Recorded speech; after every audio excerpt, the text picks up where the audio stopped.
Good morning, good afternoon, good evening, everyone. Welcome to our webinar today with the topic How to Prepare Best for Your Citizen Science Dive Expedition in the Galapagos Islands. We will have 1-2 minutes to get all the streams online, including Instagram. Kate will then check if everything worked. So theoretically, we should be online, Kate. So maybe you have a look. Kate, I would introduce everyone that you see just below me and would like to start with Kate. Kate is the face behind Galapagos Shark Diving. All the social media that you see and newsletters that are going out, that is coming out of Kate's hands. So she is the face behind it, as well as when I'm buggering off to sea, she is often the one who's replying your emails. So you probably already had contact with her as well. Then you see Jonathan. Jonathan is obviously one of our shark scientists that are accompanying the dive liveaboards, but he's also the leader of the Galapagos Whale Shark Project, the shark research project in the Galapagos Islands that you are supporting by traveling with us. He will give you a very, very extensive update tomorrow about our research, everything what's new, so make sure to join us tomorrow as well. He's also, since over 30 years, a guide in the Galapagos Islands, so who is better to attend a webinar like this today to prepare you all to get to the Galapagos? And then you see Jean, Regula, Laura, and Maria, who are guests that traveled with us to the Galapagos Islands. Some of them even several times, like Jean.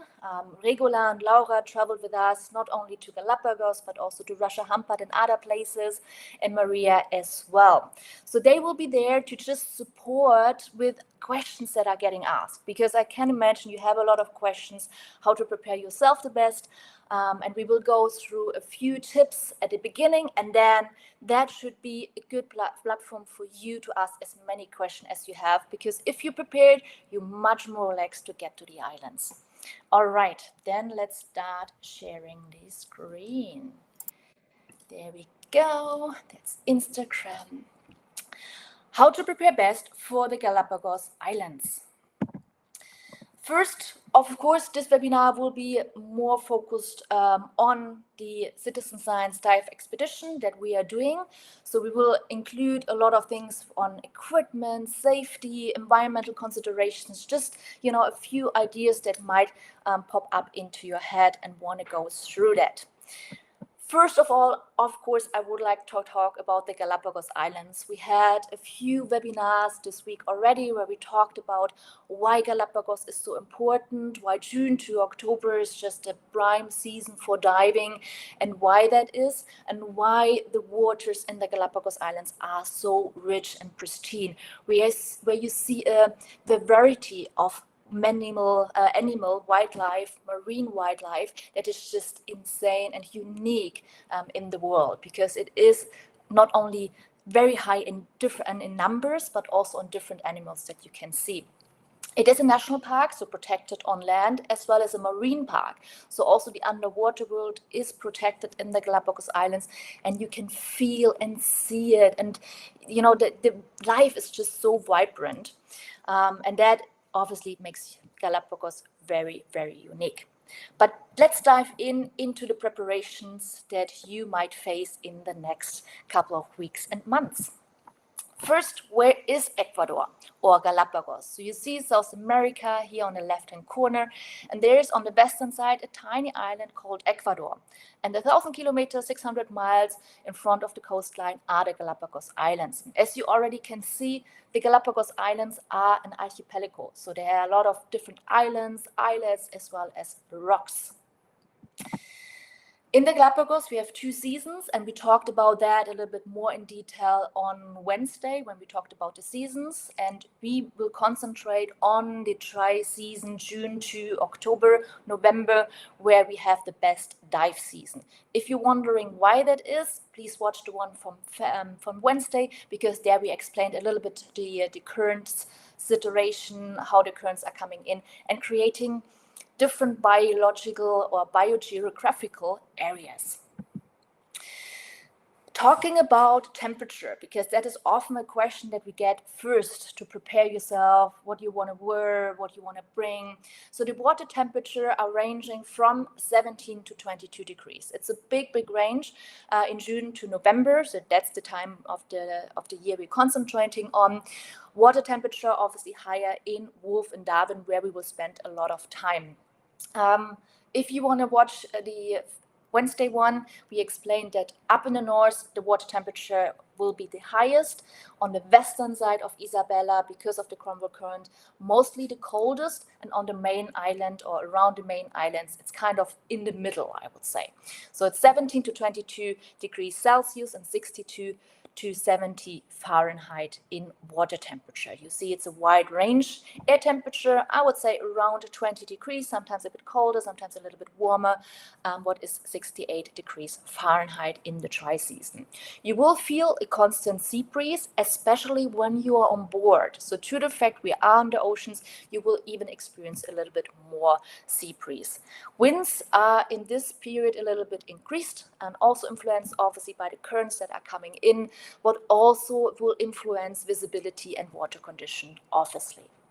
Currents, depending on which dive place we are, they can range from 1 to 5 knots. So sometimes, especially on islands that are very exposed, like Wolf and Darwin, they can be very strong. Sometimes there are no currents whatsoever. So it will depend on the day. Visibility, I would say, an average between 10 to 25 meters, what is more or less 30 to 80 feet. In terms of wetsuit, we often get the question, what should I bring?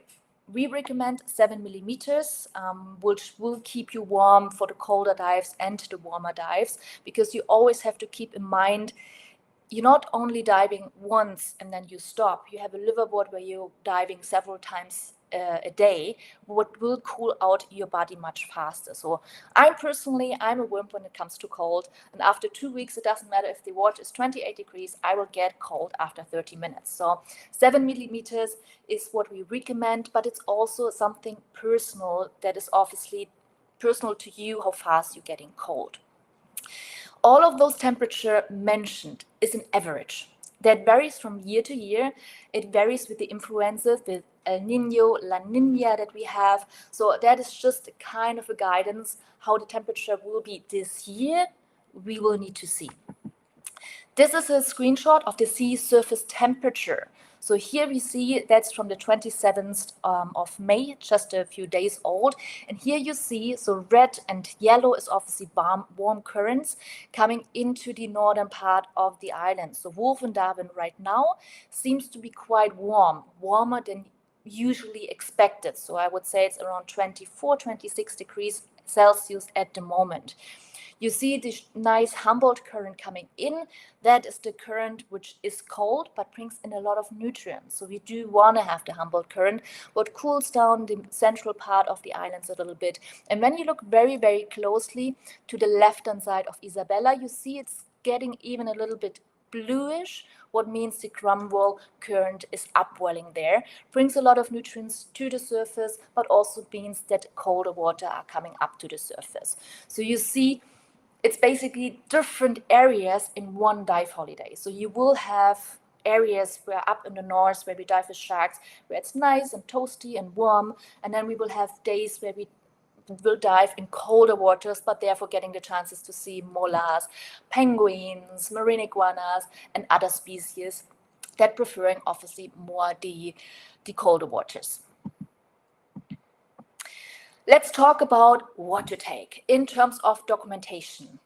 Your passport obviously is the most important thing. Make sure it is valid. Make sure it is minimum 6 months valid after your trip. So always 6 months buffer is required. And obviously, if you are traveling to Ecuador, please check if you will need a visa. Most of the European countries don't need a visa. However, there are a lot of countries that will require a visa to enter Ecuador. So please make sure to go on your webpage from your country to make sure. Which fees do you have to pay? So there's the Galapagos National Park fee. As I mentioned, it is a marine park, it is a national park, so it is protected. So we will have to pay a fee to enter this national park.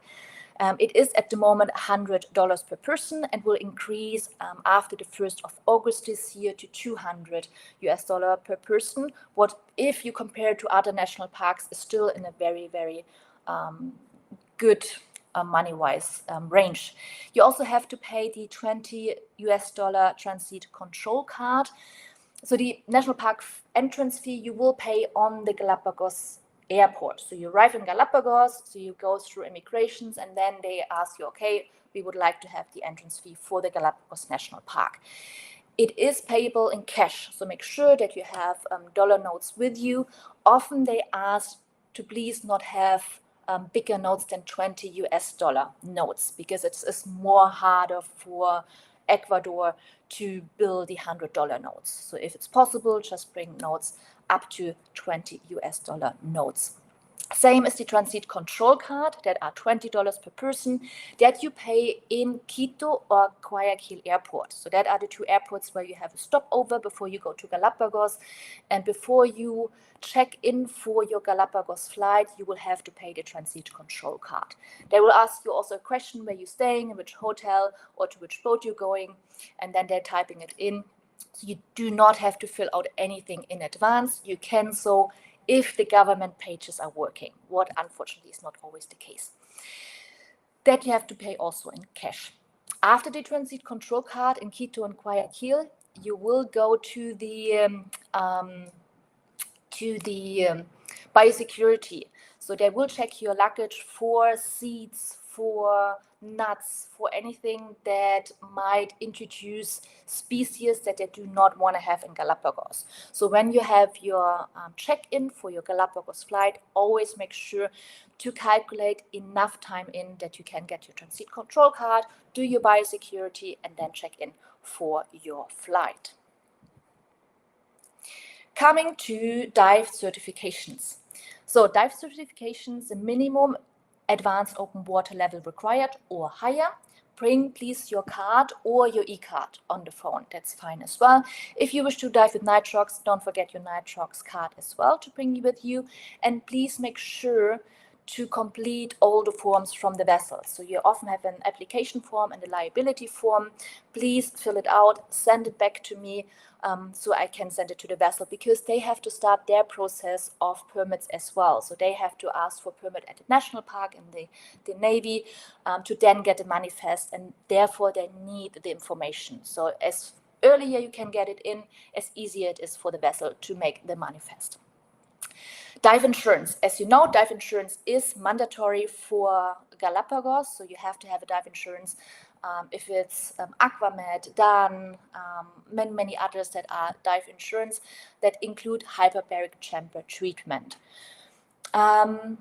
Make sure that you have coverage, make sure you bring your policy number and the phone number. So if anything happens, it's often easier if we already have the phone number, so we can ring the insurance directly and don't have to go through the papers to find the phone number.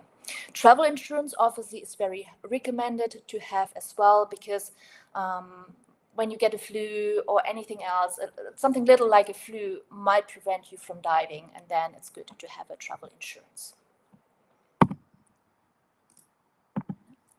Health and safety.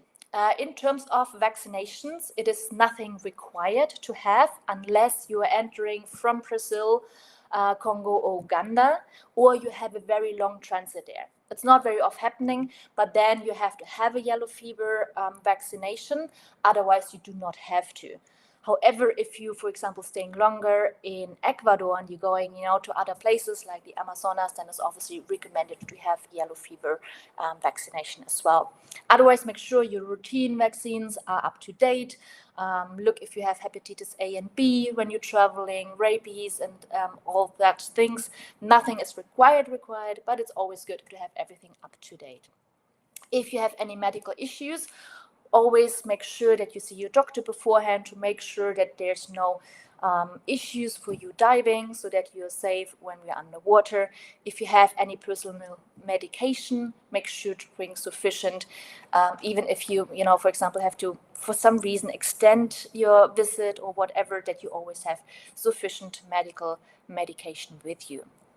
And then we try to make kind of an overview or checklist. We have that also on our webpage when you want to look at it. What to bring in terms of medicine. And we would say the most common things that are happening on board is stomach issues, ear issues, or a flu.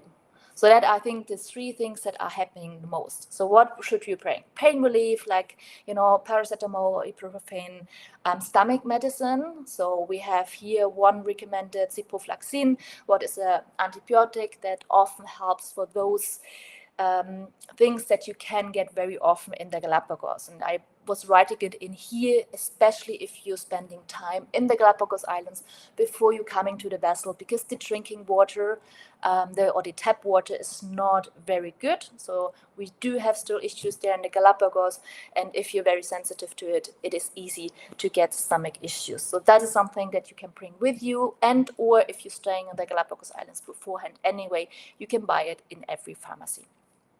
Bring eardrops, anything with alcohol or hydrogen peroxide to just keep your ears clean. The waters in the Galapagos have a lot of nutrient, especially in that season. So always make sure you have your ears dry and clean so that you don't get an ear infection. Motion sickness medicine, obviously, if you're sensitive to motion sickness. Decongestant medicine. So if you're getting a tiny cold or you're just congested a little bit, it does suck underwater. So it really is painful. So that is something bring definitely with you. If you have it, it's good. If you don't need it, even better. Cough, sore throat, if you have anything and want to bring it with you. When you're getting sick, something that helps you to sleep is always recommended. Waterproof bandages, so if you cut yourself or anything, it's always good to cover the wound, because again, there is a lot of nutrients in the water, so you want to cover any wound you have. Anti-inflammatory, so if you have any, if it's an injury, if it's a back pain or whatever, it's always good to have with you. A personal first aid kit where you have small bandages, antiseptic wipes, and so on with you. And when you're bringing sunscreen, like reef-friendly, so make sure you can go in the water with it, insect repellent, and something if you get a sunburn, because the Ecuadorian sun is quite strong. So that is just an overview on things that we discovered are most often needed if we're traveling. So that is try to have kind of a packing list. That is just ideas, again, just to go through a few things that you might want to bring. Let's go and start with the dive gear. Mask and snorkel, obviously, your regulator set with octopus, your BCD, your wetsuit or tri-suit, depending what you want to bring. Dive computer is mandatory, so everyone has to have a dive computer. Dive gloves are recommended. Fins and booties. If you have hood or hooded vest, I personally prefer hooded vest, because that you still can decide underwater if you want to have it on or off. There are many vests with no arms. They're very comfortable under your wetsuit. Your SMB, your surface marker buoy, if you want. However, it also will be provided by the vessel. So on the vessel, you will get the SMB, you will get a Nautilus, so that's a GPS, if you should get lost, and a horn will be provided by the ship, just for safety reasons, to be good equipped. Dive knife, optional if you want, if you would see any fishing line or whatever underwater, so you have something. And dive light for our night dives. In terms of dive clothing, I often like to have rash guards or dive skin under my wetsuit. As I already said, I'm getting cold quite easily, so it gives me just a little fewer layers or a little bit more layers to stay warm. Dive shorts, obviously, swimsuits, bikinis. I was writing here 3 to 4 sets, because that is usually the amount of dives that we do per day, and I always like to have something dry on after my dive. So if you're bringing 3 or 4 bikinis or shorts, dive shorts, that is ideal. Dive socks, for those who like to have additional socks in your booties, if your booties give you blisters or anything. And then often people bring a buff or a dive head beanie, just to keep your ears dry and protected from the wind, if you like things like this. Non-dive clothing, so what you're wearing during the dives on board. I personally often have my dry neck swimsuit already under my t-shirt, and then you have only t-shirts, shorts, maybe some lightweight pants, leggings that you can wear over it, some long sleeve shirts, as well as fleece for the evening. As I said, it can get quite chilly in the evening, and especially when you're diving several days, several times per day, your body is obviously cooled out much faster. So it's nice to have a long trouser and a fleece for the evening, hat or a cap, and obviously sunglasses.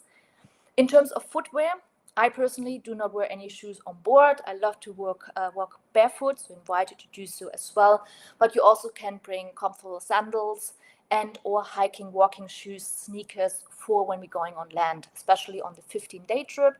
We will have some landings where you want to bring some walking shoes with you because we will walk over lava. Sandals often recommended, some that can get wet because we will have wet landings. There will be the chance always, obviously, with wet landings to just take your sandals or your dive booties to get on land and then just change in your normal walking shoes. Then sun protection. Make sure when you bring your sunscreen that it's reef safe as well as over 30. So we are in Ecuador, we are on the equator, what means the sun is very strong. So anything below 30 is not, it doesn't really help to bring. So you bring really strong 50 or even above. Lip balm with sunscreen factor, protection factor. UV protected clothing can be brought. Most of the dive skins have nowadays the UV protection already in it. Sunglasses to protect your eyes, obviously, and a hat if you like. In terms of personal items, toiletries, toothbrush and toothpaste, obviously, please take it home with you. If you want, you can bring your shampoo and body soap. However, it is provided on board. If you decide to bring your own, please make sure it is marine sensitive so it can go into the sea, because obviously on board will be not a huge treatment plant to treat the water that's coming out of the shower. So make sure it can go into the sea to protect the environment where we are in. Your deodorant, your insect repellent, mental hygiene products, whatever you need, contact lenses and glasses when you need it. And that was a tip from, I think Kate did write it, leave-in conditioner. For those girls that have long hair, it's very nice to have a leave-in conditioner. It keeps the hair a little bit more under order. Then electronics and photo. Obviously, if you have your camera, bring your camera, your housing, your camera lenses. I think when we start talking about that, it will take another half an hour. But I mean, I personally always bring my wide angle, my macro, and something for distance for the birds and so on. Because where the places we are going, I mean, Wolf and Darwin, for example, they're just full of birds. So all of that, what you need, accessoires. I often like to say, bring something where you can clip it onto your BC. So have a line where your camera, your GoPro, and so on is attached. So to make sure that you don't lose it during your dive. The same as with GoPros. So if you have a GoPro, often we recommend to have a nice handle where you have your GoPro because the videos seem to be steadier. Bring additional memory cards and batteries so that you not, have to fuff around during the dives because there's not much time and the battery is low. And bring additional batteries, bring additional memory cards. It also helps you then sometimes to share, videos if you like to. Bring a power bank if you like, travel adapter, headphones, and phone or iPad with the app for citizen science. Other essential, definitely bring a reusable water bottle. As I said, that's very important. Bring a dry bag or waterproof backpack, or just a simple bag, because it's often nice when you have kind of maybe your journal and your iPhone and something to write or to read, to have it in a bag when you're walking around the boat. So I find it always good to have a little bag. Obviously your documentation, your identification. Bring cash for those who need cash in terms of entry for Galapagos, for tips, for anything that you want to pay when we're going in the town. Then there's often cash payment as well. However, most of it is also payable by credit card. So bring your credit card as well. Most shops, restaurants in town also accept all the credit cards with the exception of American Express. First aid kit we talked about already. Dive logbook if you have it written or on your phone. Earplugs and eye masks is sometimes quite nice to have, and binoculars, obviously, because as I said, the islands that we are visiting, where we not necessarily go on land, but there's just so much to see. So bring your binoculars if you can, and they fit in your luggage, because I know often alone with camera and lenses, my luggage is usually already full. Dive requirements and physical fitness. So as I already mentioned, advanced open water certification is the minimum level that you have to have or above. Minimum 50 dives should be logged, but you know that already. If you have below, you obviously should gain experience, because otherwise you just don't enjoy Galapagos as much.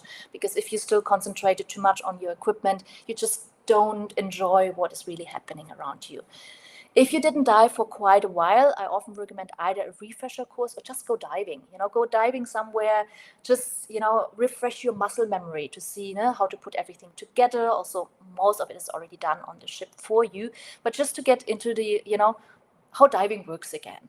And it is, for me, like riding a bicycle. You don't forget it, but sometimes, you need a little bit of remembering how everything works.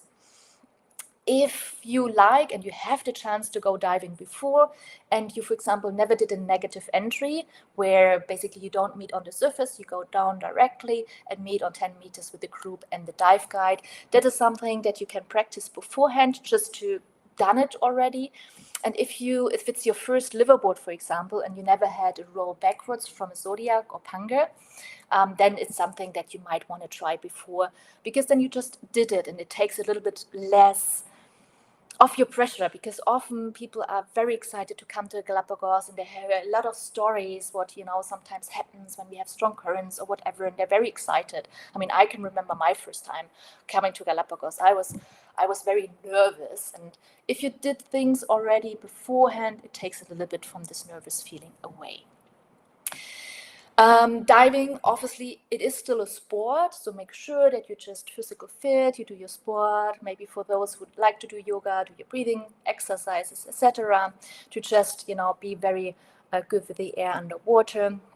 And inspect your dive gear. So if you're bringing your dive gear, make sure everything is in order, everything works. Of course, we will have a check dive where we do check that as well, and we will always have spare things on board, but try to make sure that your equipment is in order. And then last not but least, dive with a purpose. When you're coming to a place like the Galapagos Islands, you also have a responsibility, an environmental responsibility, because obviously I want you to enjoy the diving, the things that you see, because Galapagos is unique and is special. But we also, can give back at the same time when we're enjoying all of that. And that is diving with a purpose. So we want to have an experience that makes you kind of in a wow effect, but we also want to have a positive impact on the ecosystem where we're diving. So we will collect data during our dives, which is then the base, and we talked about it very, very much in detail yesterday. We're collecting data that's providing us as researchers a baseline data, because you can go to a government and say, oh, I would like to have that protected. And they will say, well, that's nice, but we're earning money with it, fishery and all the things. So in order to have protected areas, you have to have effect data. And that is something that we can help to collect, because scientists cannot be every day in the ocean and collect data. But we have every week, every day, divers in the water who can help to do so. And that is what we're trying to do, to collect data, to make a positive impact where we are going. You get the chance to learn from scientists. So we have sometimes on the 15-day trip, 2 scientists on board, where you can deepen your knowledge, not only about the programs that we're offering, but also about the marine wildlife that you see, to get more knowledge, bonds you a little bit more with the marine wildlife that you're seeing. And obviously the advantage of trips like this is you meet like-minded peoples. And I always love to see how many of our divers actually start traveling together to different areas, because it is, I think, if you're very much concentrated on conservation, it is kind of a mindset that we share. And sometimes we have discussion and talks on board, which are really, really valuable and very good. So what's the best practice for a responsible diving is obviously no touching, no disturbing from wildlife, no feeding, no chasing. And if you want to take a photo, just be careful around you. Sometimes you forget when we have our camera and our GoPro there, that it's their way of living, their room of living. So you should show respect, even if you want to have a good photo. Practice your buoyancy. That is something that you can do before. Buoyancy is key, especially when we want to do nice photos, that we don't destroy any corals, that we don't destroy, even in the sand, we have a lot of things going on. So look that your buoyancy is very good, because that prevents or gives us the chance to have only a minimal impact where we're diving. Participate in cleanups. So if you see anything underwater, then we can remove it, like fishing lines, etc. Use reef-friendly or reef-safe sunscreen, and any chemicals that obviously would go in the water, to make sure that we don't put any chemicals, anything that can't go in the water, that it doesn't go there. And that what sometimes people forget is take waste back to your home country. So if you're bringing a new GoPro and you have it in your packaging, you can do so, but take the packaging back, because the Galapagos Islands still cannot recycle. So if you're bringing your plastic bottle from the plane or from home, take it back home, because there it can be recycled. Galapagos still don't have the facilities, so try to take as much trash that you're bringing also back home to your home country, where it can be recycled. The same with batteries, etc. Supporting conservation efforts. So what can you do beforehand? Actually, not that much. So you can get the Shark Count app downloaded. I know with Android there were a couple of issues. So starting this season, we will also have an iPad on board, so we can make sure that we all have the possibility to upload our data. And just get excited to be a scientist, so a citizen scientist, to get participated in projects like that, to learn more about it, to have talks or discussions with each other or with us as scientists, and to get excited to create a meaningful experience, because of course it's always important that you enjoy, because Galapagos is a unique place. And you will see in just a couple of minutes when we talk with Jean, he came back already 4 times. It is a place that is bugging you to come back, because it is mind-blowing, the dives that we can have there. Equipment-wise, you don't need much. You need either camera or GoPro if you want to do the photo ID programs. Otherwise, you often only need the iPad, where you can count and put in your data, iPad, iPhone, or tablet with you. Dive computer often helps to have your dive profile. So if you have your location, some of the dive computers nowadays have GPS. That's sometimes helpful. As I mentioned, dive knife you can bring for your safety, but also if you see fishing nets, to remove it. Other than that, I think, that's my last slide. And for questions, I would go back to, and first put our screen away and get our panel, our guests back online. Let's see that we do that. Yeah, now we have everyone online. So my question to you all first would be, did I forget anything important? And what would be your tip to everyone who's listening or watching the video afterwards? A tip for your preparation. What did you to prepare? What maybe changed your experience in the Galapagos? Who would like to start? Need me. Jean, I put you up. He traveled 4 times already to the Galapagos, so he is definitely a good reference. I kind of have a couple of different tips. The first one is in traveling to the Galapagos. There are tips on the website, the Galapagos Shark Diving website, that are very, very helpful, and I encourage you to read those more than once.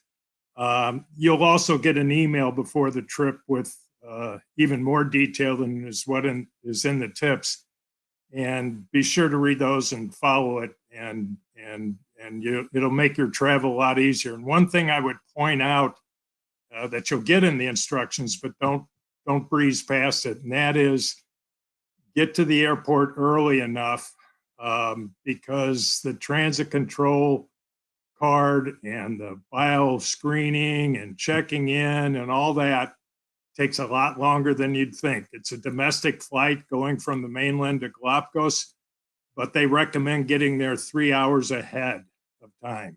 And that may be a little bit extreme, but not by much, because the transit control line takes a long time. They're very slow in their process. The biodiversity screening is relatively quick unless you get pulled off the line. And then they do an incredibly thorough search that takes quite a while. So you want to build in enough buffer time at the airport before you board your flight to Galapagos. I made the mistake one year of not doing that, and it was very stressful, to say the least.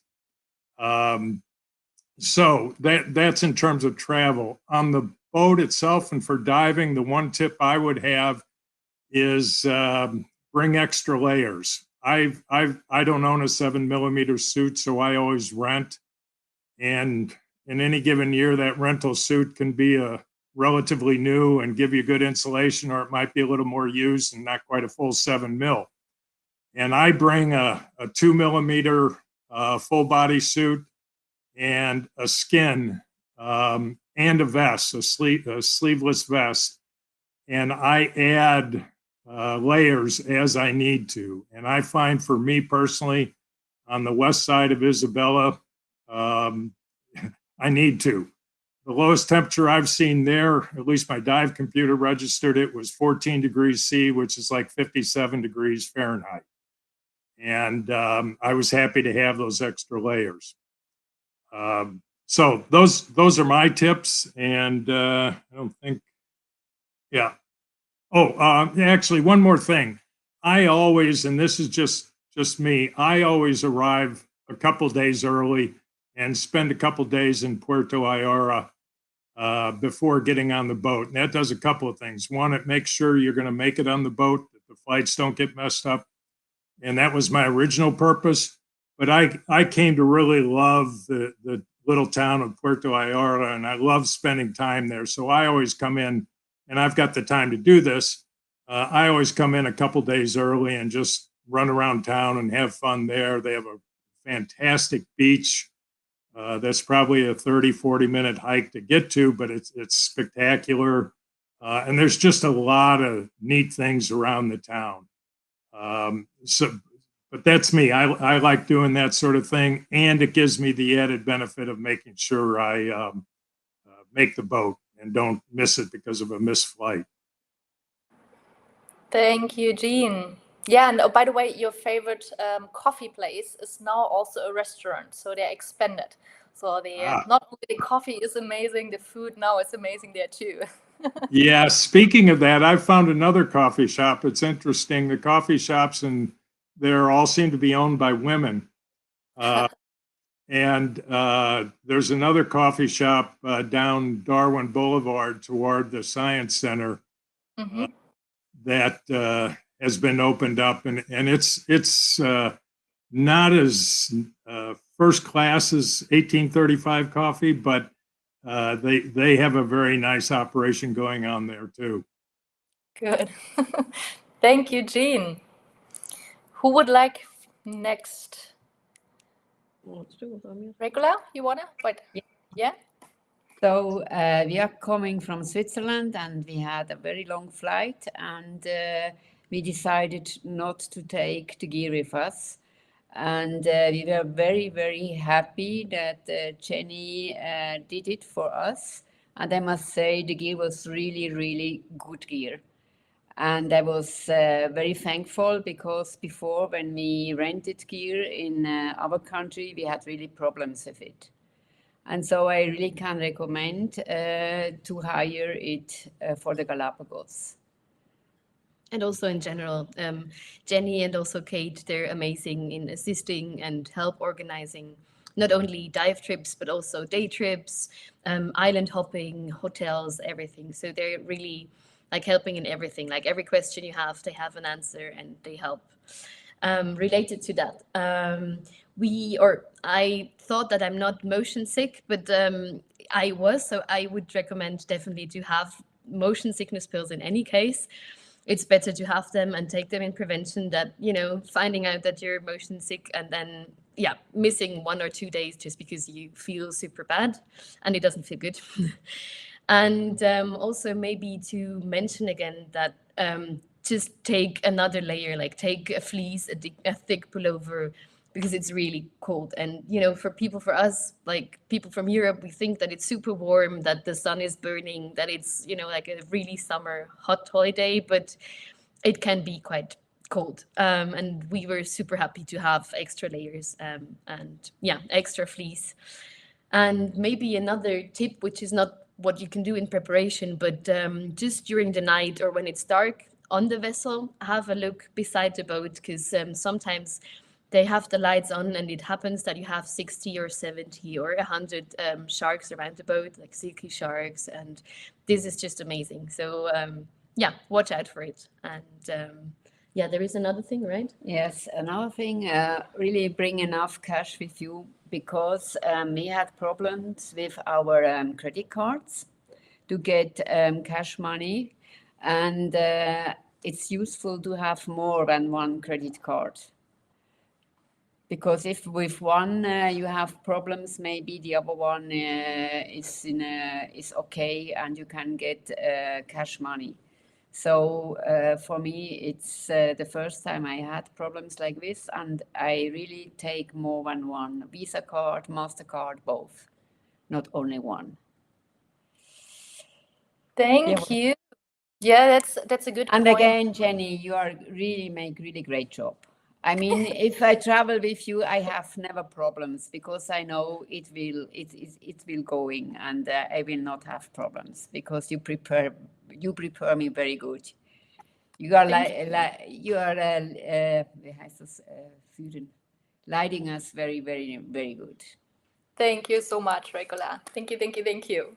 I mean, with these topics, I actually would add the ATMs in Santa Cruz for those who need to have money out of the ATM, like with a credit card. It is on the supermarket, so it's very central in the town. But as Regula said, not every time they're accepting that specific credit card. So there is the possibility always to go to a bank that is also located in Puerto Ayora to get money out. Then inside the bank, but it's often you have to wait very long, etc. So it's a good tip to have more than one credit card with you. And with seasickness, I think I didn't mention that actually you have the pills, but some of the others also recommend a patch. Often that is where you have to be careful, because we had issues where people had the pad washed away when you're showering, but had it still stick under their feet. So it is a very powerful thing, so you have to be careful. But yeah, if you're tending to seasickness, it obviously would be sad if you would miss any dive, so take that with you. Thank you so much, you two. I think we just lost Maria. I think there she is. So Maria's back. Something is happening with the connection today, even though I'm California and there's everything is fine. No worries. Maria, what is your tip for everyone who's listening?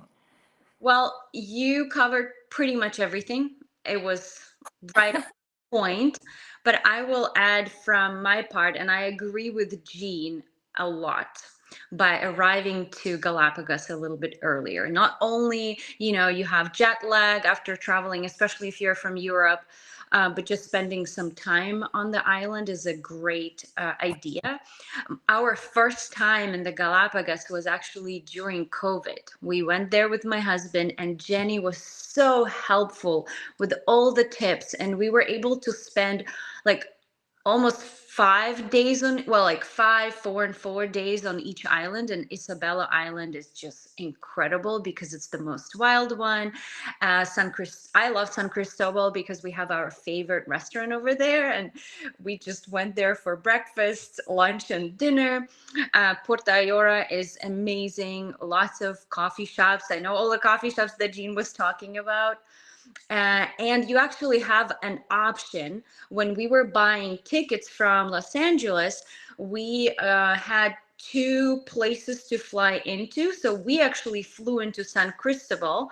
We spent a night there, and then we took a morning boat to Puerto Ayora. That also can be tricky, especially with the weather. So if you have, let's say, 2 days before your trip, you can spend 1 day there and spend a night on San Cristobal, and then come to Puerto Ayora and spend a night there. And then the third day you board the boat. Of course, if you have time. But Galapagos is wonderful. If you do a liveaboard or if you're staying on the islands, it just has so much stuff to offer. You're not gonna get bored. One other thing that Jenny mentioned, and to me that was kind of like a miracle solution. I sleep with earplugs for many years now, and she had this magical liquid, peroxide, 50% peroxide and alcohol. And when you're diving over and over again and then you're sleeping with earplugs, you put that solution in your ear and it bubbles and you just feel like you were just born. So I know that we used quite a bit of your solution while we were on the boat. So next time we travel with you, I'm bringing my own huge bottle of that solution and using it every single day because it felt so great. Motion sickness pills for sure. My husband had some crazy days in the beginning. He didn't feel good. And what I would suggest, we had Sue, a photographer, on board with us, and she had a notebook with all her dives going back like 30 years. And that was my big mistake, that I didn't take notes. Even though my memory is quite well, I regret that I was not writing down some things that I saw. So just bringing a small note on me, or maybe having an app on your phone where you can put down some things. That's what I did back in Antarctica. I just wrote it on my phone. But yeah, having a notebook is an amazing thing to have. And also layers, yes. The rental gear was amazing. We didn't bring our own, but I'm same as Jenny. I do get cold very, very quickly. And I was regretting that I didn't bring any vest or like a skin jumpsuit or something to put under the wetsuit. But other than that, I think my coldest dive was with a sunfish in Punta Vicente Roca, but that's like the coldest location. So there, I remember I was just like already shaking at the very end. And I'd be like, okay, can we just go up? But I think that was the only location where I truly got super cold. Other than that, it was pretty normal. So yeah. Thank you so much, Maria. So let's get to the questions from everyone who's watching. Kate, which question we're starting with? I saw also there were some comments. So Yes, maybe there definitely were. I'll start on Instagram. So someone was asking, do you also recommend a 7mm plus dive vest plus hood, or is just the 7mm enough? And then they also asked, and how about gloves? So, well, it's personal. It depends how fast you get cold. So if you ask me, you definitely would get a different answer than if you would ask Jonathan, for example. So I have my 7mm, I have my skin under it, my rash guard, then I have my vest with my hood and everything with me.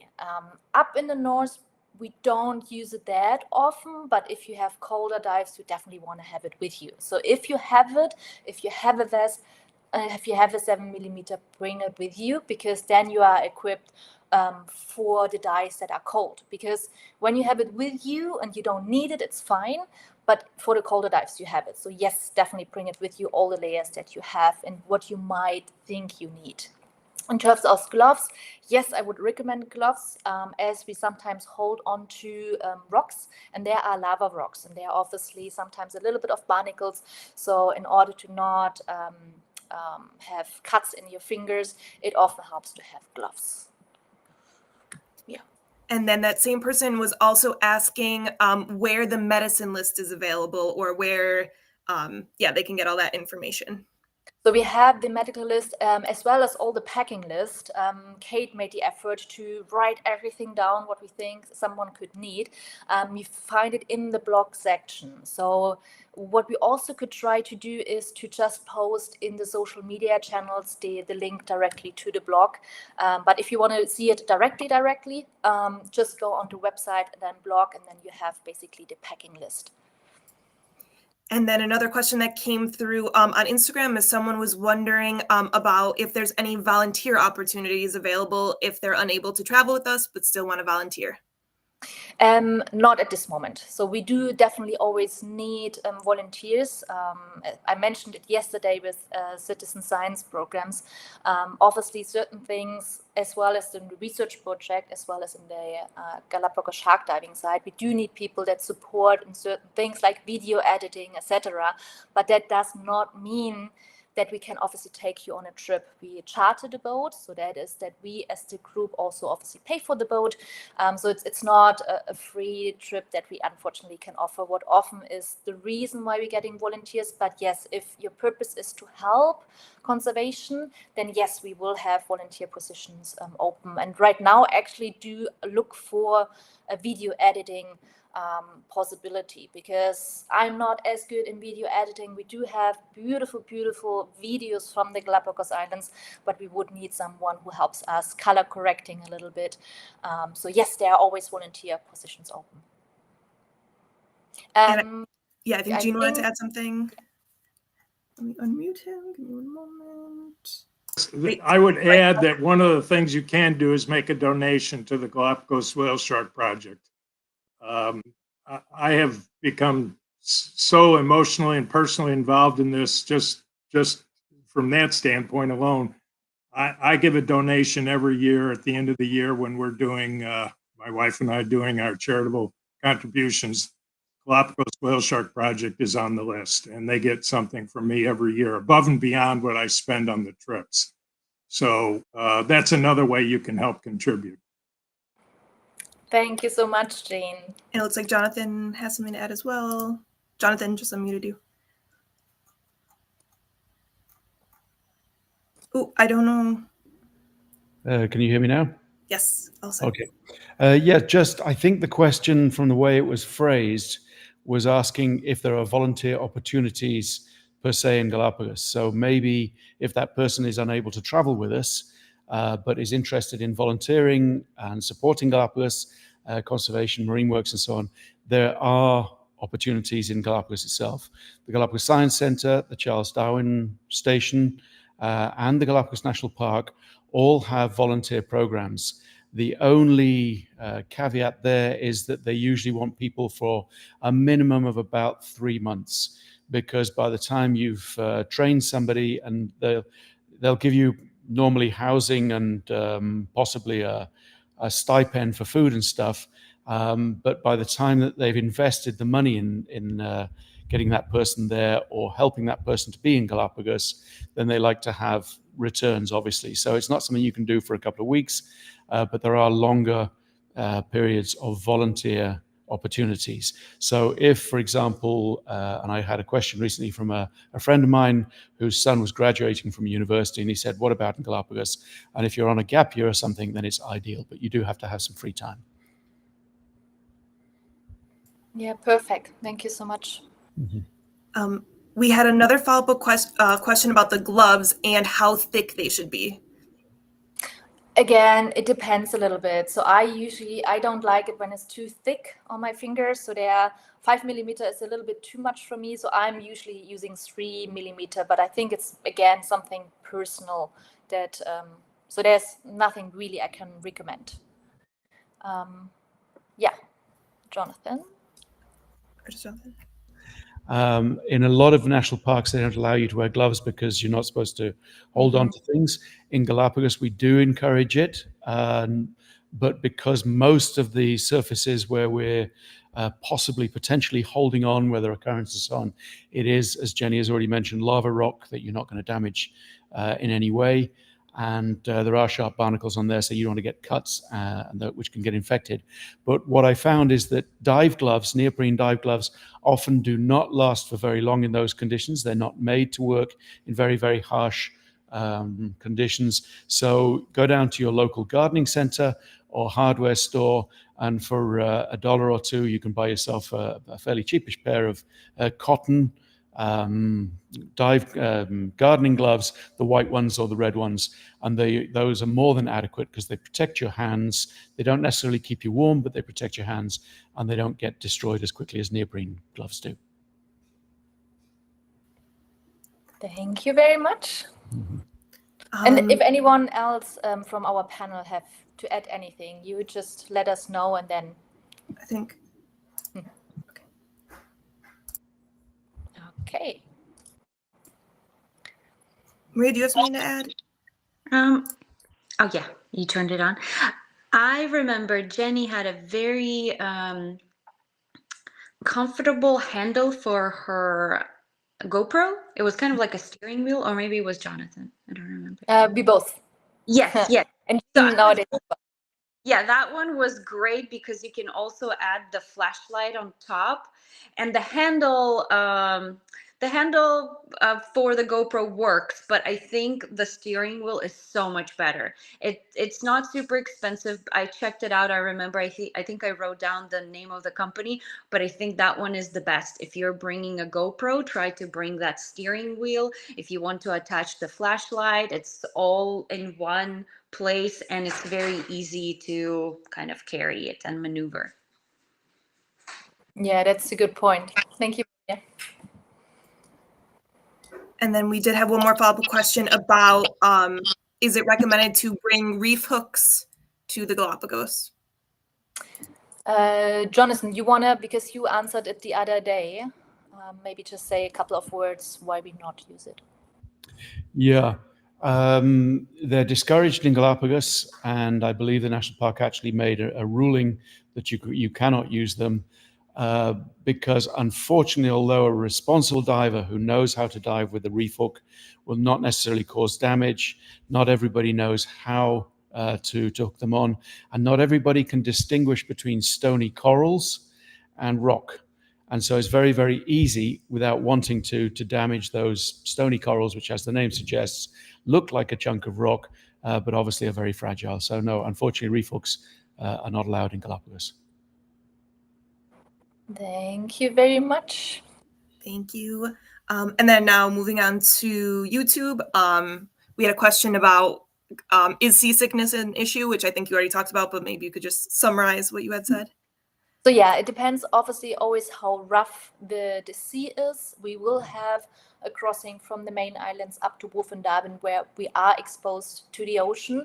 So depending on how the sea is, it can be a little bit rough, it can be flat like a lake. It always depends. But if you are tending to get seasick very easily, definitely bring your medicine. And if you are in doubt about it, also bring your medicine. Because if you have it, you most likely might not need it.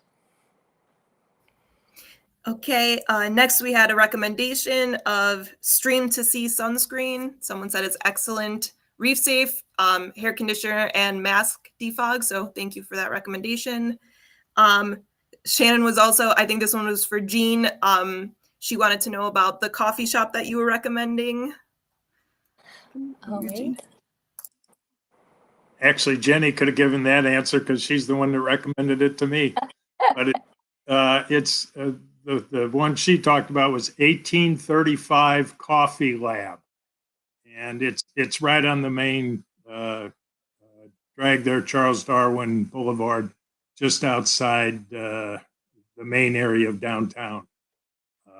And that's the one that now has a restaurant there. And the second shop I talked about is just a little further walk from there, maybe another 5-minute walk down that same road, headed toward the Darwin Center. Perfect. Thank you so much, Jean. Thank you, Jean. A question that we often get as well is divers that already have a full set of gear. They're wondering if you would recommend bringing that full set of gear or renting. So what is your opinion on that, Jenny? Personally, I always would recommend to bring your personal gear because A, you know how it works, B, it's just more comfortable, especially when we're talking about wetsuit, etc. However, if you want to travel light, it is obviously recommended to rent everything. So it depends a little bit on your preferences. I personally always travel with my dive gear because I just like to have my own stuff. But I also can understand, I mean, when we traveled, for example, to Russia Hampat, you don't bring everything because some things are just very heavy. So yeah, it depends a little bit, but recommendation would, if you have the space in your luggage, definitely bring your own. What I always would bring on personal gear is mask and dive computer. So there is no discussion, always bring your own. If you have your own mask and your dive computer, that are things that I probably would not rent. I would always take it. And then I think Jonathan has a comment to it. Oh, wait. Yeah, just a very small comment. Yes, your mask is something which is crucial to the enjoyment of your diving. Rental gear, as good as it can be, won't necessarily be the best fit. And sometimes if they're fairly new, they haven't been properly defogged. And if you've got a fogged up mask or it doesn't fit, your entire dive trip could go the wrong way. So a mask is something which unforgivingly I will carry with me in my hand luggage if I'm going, more than one stop on a plane. Dive computer, as Jenny mentioned, and then the one life-saving piece of equipment that you don't want to fail you is your regulator. All of the companies that we work with are very, very meticulous, but if it's not your own regulator, you don't really know how it's been treated, how well it's been maintained. So I take my regulator as well. Those are the three things, but starting in priority, perhaps mask, dive computer, and regulator. Thank you, Jonathan. Sorry, Jenny, go ahead. Now you go. It's just one more question. Are there any very common mistakes that you see when people are packing for the Galapagos? That's a very good question. Yes. Who, you want to say something already? Yeah, you go ahead. I think about the question. Yeah, I don't know if I'm, yes, people pack too much stuff. We see this regularly. Once you're on board the vessel, you're walking around in a pair of shorts and a t-shirt most of the day, something warm for the evening, sweat trousers or something, and a light fleece, but don't pack too much crap. And we see this over and over again. People come and they bring stuff that they never use, and they bring doubles and triples of backup stuff.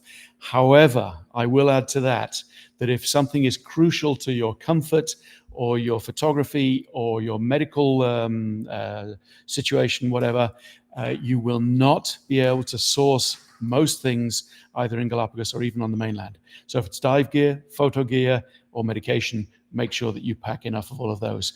But for clothing, if, at a push, you can always borrow a bucket and wash a t-shirt and a pair of shorts, and the rest is all good. So don't overpack. I don't know to who you're referring, Jonathan. No, but yeah, I think it's important that if it is crucial, take it. But yeah, often we see that many people have way too much clothing because what you wear on the boat is often your swimsuit, your bikini, your shorts, and then a t-shirt over it. And Kate often also had the idea to bring just a little soap where you have a t-shirt what you might want to wash through. That's always possible on the boat as well. So yeah. Anything to add from Laura, Regula, Jean, Maria? Anything? Yeah. You think? Yeah. Do you hear me? Okay. Yeah. Maybe just to what is crucial for taking in terms of dive gear. I personally would also add fins because I had the experience that fins can be really crap when you rent them. So like if you have space and you have your mask computer regulated, then I would definitely also go for fins. Just that. Thank you. And Jonathan, do you want to maybe add a couple of things for camera gear? Because I just mentioned it a little bit on the surface in terms of, I said kind of which lenses, but you want to maybe add a couple of sentences for those who do want to bring a camera or GoPro on board. Yeah, memory is something which you can never have too much of. Also, bring an external hard drive of some kind. I do see folks sometimes coming out just with something like an iPad. Make sure that you have connectivity so that you can download your photographs. Because once again, I will stress that both Ecuador mainland and Galapagos, you find it very, very hard even to find things like a simple cable, HDMI if you need that, or USB-C, anything, those small things. Go through your kit, make sure that everything connects, and make sure that you do have backups on storage. So if one of your hard drives, for example, goes down, you don't lose everything. So yeah, redundancy in that, but try not to bring, again, camera gear. I've often gone out on trips with people that bring so many lenses and so much kit that they're busy changing lenses when the action is happening. So again, keep it simple. And I recommend this, whether it's for diving or on land. I use one of the sweet lenses that I have is an 18 to 300 zoom lens. It's good in the central area, and it covers a whole multitude of situations. So don't bring too much gear, because you'll find a lot of the time you don't need it, and then you're just wasting your time faffing around, as I say, instead of just concentrating on taking the photographs. Thank you very much. Do we have any other questions? We had one more recommendation for someone that traveled with us, and that was to bring clips to hang clothing on the boat rails. So that's a great suggestion. And then I would maybe add to that, just be careful if it's plastic clips, to please make sure that it stays on the boat, because that is always something, especially with wind of the moving of the ship. If you bring clips, please always make careful that it's not going into the sea. And then we just had one come in. How is the Wi-Fi on board, and do you recommend any particular eSIM providers? So yes, I'm trying to just post the 2 links. So I just posted, hopefully on all the comments, the getting to the Galapagos guide as well as the packing list. We only probably have to do it later for Instagram, so there it is not yet. In terms of internet, so yes, we will have internet first time this season. However, we do not know how good it is yet. So it is definitely good for messaging and to stay in contact with WhatsApp, with family and friends. However, we do not know how good it is in terms of using it for citizen science. We do think with the app shark count that shouldn't be a problem, but I don't think it will be good enough to upload a photo. Also, always when we are on board, be aware it is internet that we are all using. So if you're using a lot, does mean that others might not have enough to even send a message. So always be respectful with each other. We will see how it is this year. So, but there will be internet. So even in a remote place like Wolf and Darwin, we will be reachable by phone. I'm not sure yet how much I like it, because I did enjoy it, to be quite honest, to be offline for a week or two. But yes, we will have internet this time. And then regarding eSIM provider or SIM provider, I would say. eSIM, I think eSIM, you can use ILO. I think that is an app that many use with different countries. If you're looking for a SIM card in Ecuador, especially for Galapagos, I personally use Claro that you can use. However, as soon as we leave in port, you won't have phone signal. So this SIM doesn't work. So we will have Starlink, the marine package, so we have internet via satellite, but there is no phone signal, what I do like. Yeah, and perhaps also a good reminder that it doesn't matter how many people are using it, even if there's only one person, you won't be uploading large files. So you might be able to, with good luck, post the odd picture, but don't think that you're going to be streaming, live media and keeping up with all your media comms whilst you're on board, posting lots of stuff. You can do that when you get back to port. When you're on the vessel, it's more for keeping in touch with family members, letting them know you're okay, and that sort of thing. So. Yeah. Any more questions, Kate? We did have one about if all of these webinars are recorded and where people can find them if they weren't able to attend.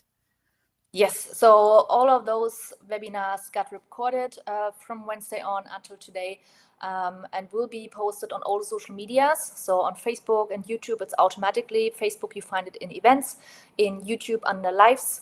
Instagram, we will upload it. So we will be on that to keep uploading all the webinars. It's a little bit hard with those that are longer, like an hour, like this right now. So you might not hear all the answers to the questions. But there it will be online, and Twitter, I think it's automatically as well uploaded. We also will get it on our webpage. So under events, you will find these videos, but give it a day or two until we have, because it's quite a big file that we have to upload. So it takes a little bit time to get everything uploaded. And I see Kate already posted basically the link to our webpage, where you then also will find the videos. So right now we have Wednesday through Friday, and then after this one, I'll add the one from today and then the one from tomorrow. Perfect. Any more questions? Yeah, perfect. Well, it's quite long. It's 1 hour and 10 minutes that we are online. So thank you everyone for joining. Thank you to the panel, to everyone who joined as host today, to answer questions, to be there giving tips, and just there to get all of the other side prepared for a beautiful adventure. So thanks for watching. If you have any additional question that comes up, just write us an email or on WhatsApp, info@Galapagos Shark Diving, or by WhatsApp. And I wish you all a beautiful day or a good evening when you're in Europe. Okay, bye-bye.